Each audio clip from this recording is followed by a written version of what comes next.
ಹರನಹಳ್ಳಿಯಲ್ಲಿ ಕಾಲಿಟ್ಟ ಕ್ಷಣದಿಂದಲೇ ವಿಜಯ್ಗೆ ವಿಸ್ಮಯವಾಯಿತು. ಮನೆಗಳ ಮುಂದೆ ಕೂತಿದ್ದವರು ಒಂದು ಮಾತು ಕೂಡಾಡಲಿಲ್ಲ.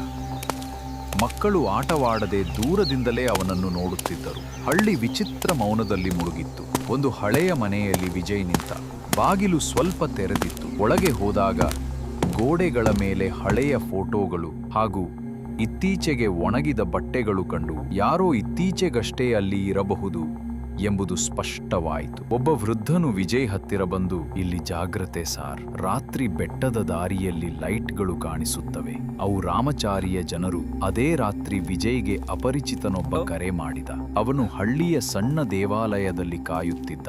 ಕಣ್ಣಲ್ಲಿ ಭಯ. ಅವನು ಒಂದು ಫೋಟೋ ತೋರಿಸಿದ. ಅದರಲ್ಲಿ ರಾಮಚಾರಿ ಒಬ್ಬ ದೊಡ್ಡ ರಾಜಕಾರಣಿಯ ಜೊತೆಗೆ ನಿಂತಿದ್ದ. ಆ ವ್ಯಕ್ತಿ ಫೋಟೋ ಕೊಟ್ಟ ಕೂಡಲೇ ಕತ್ತಲಾದ ಕಾಡಿನ ಮಧ್ಯೆ ಓಡಿ ಹೋದ. ವಿಜಯ್ ಹಿಂಬಾಲಿಸಿದ.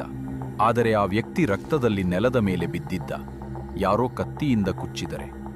ಕೊನೆಯ ಉಸಿರಿನಲ್ಲಿ ಮಾತನಾಡುತ್ತಾ, ಈ ನೆಟ್ವರ್ಕ್ಗೆ ಆರಂಭ ಇಲ್ಲಿಂದ ಅಲ್ಲ ಸರ್, ಬೆಂಗಳೂರಿನಿಂದ. ಆದ್ರೆ ರಾಮಾಚಾರಿ ಅವನ ನಿಜವಾದ ಹೆಸರು ಬೇರೆ ಇದೆ.